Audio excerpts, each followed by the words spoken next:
Your next speech in this unit is the persuasive speech. A persuasive speech chooses a topic that is arguable. So you need to choose a topic and choose a side to argue for or against. And it also has to be researchable.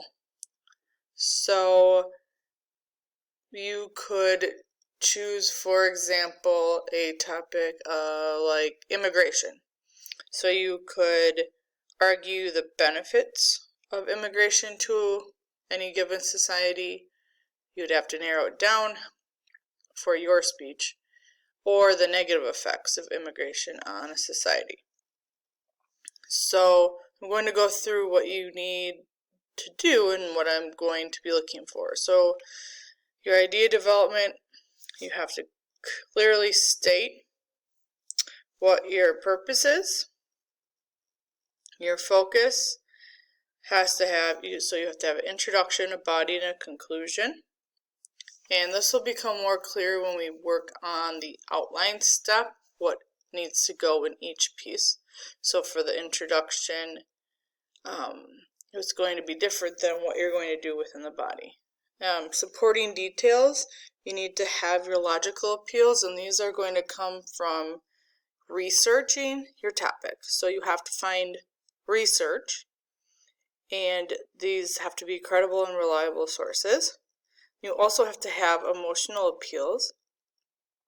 So you also need 3 of those. You need to tie those to the hierarchy of needs. Go way back to the beginning of this unit. There's a little triangle on the notes I gave you where each person's needs build upon another, and that's where you can meet people at. The organization. So your introduction is going to gain our attention like always. Establish your credibility, and you have to immediately connect to your audience if you want them to listen to the side that you're arguing on. Your body follows a certain pattern, again, like you'll see when we get to the outline, that you have to have sound and logical ideas, and you just have to make sure that what you're arguing is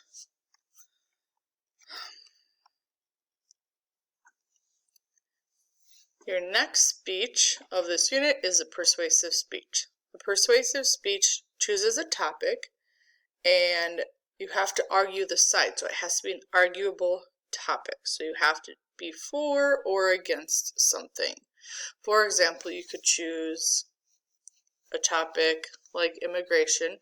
You could prove the benefits of immigration to a given society, or the other side would be the negative effects of immigration to a given society. So you have to consider your audience, the knowledge they already have, and then you need to tap into research to back up what you are arguing. So I'm just going to explain what you need to do and what I'll be grading on. So I'll be grading on idea development. So you're going to have a thesis that clearly states your topic and your purpose, your focus, so each part of your speech does what it's supposed to do in your intro, your body, and your conclusion. When we get to the outlining part, this will be more clear what you need to do in each of those parts. Also, your supporting details, you need to have logical appeals and emotional appeals. So logical appeals in a persuasive speech are your facts, and you're going to do research. You need to find credible sources and reliable sources to back up what you are saying. You also need to include emotional appeals because you're still persuading your audience to believe what you are saying. So these are directly tied to those Maslow's hierarchy of needs, which I discussed at the beginning of the unit. There's that triangle page of your notes where it's basically talking about different emotional levels where you can tap in to a person. We're moving on to organization. So your introduction, you're gaining the attention, you're stating your purpose, establishing your credibility. You also need to motivate your audience. You have to connect your audience to want to listen to what you're trying to persuade them about. Your body will follow a certain pattern, which you'll see when we get to the outlining piece. But you have to make sure your ideas are sound and logical. Everything's identified throughout. That shouldn't say product. That should be your topic. Explanation of your topic. The side that you're proving is clear, and that you have emotional and logical appeals. Then your conclusion, you have to let us know that you're ending, reiterate your purpose, and then a big part of your conclusion is challenging your audience to respond to accepting your side of your argument. You want to make sure you're using transitions throughout that are of a variety as well. So you will be videoing yourself, but you still need to do all of the delivery pieces. So your stance and presence should be natural, no awkward swaying, Charlie. Volume has to be loud for us to hear. Don't yell at us, because we can just change the volume on our computer to hear you. Eye contact. Don't look off like at the floor or the ceiling of wherever you're recording yourself. Just look at the camera.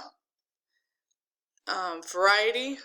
Make sure you're changing your rate, volume, pitch throughout so it's not monotone and creates interest for us. Just a quick note of when you're videotaping this, make sure you're in a decent part of your house. Like, don't videotape your persuasive speech in your bathroom, for example. And you want to look nice and presentable, so I'd say something within dress code that you'd wear to school. For your language, make sure you have a consistent pace throughout, so you don't start out slow and they get really fast. And make sure you are articulating your words and pronouncing them clearly. You are going to have no verbalized pauses. None of those. And the time you need to meet is 3 to 5 minutes, so anytime within that range. Good luck. Now on to choosing your topic.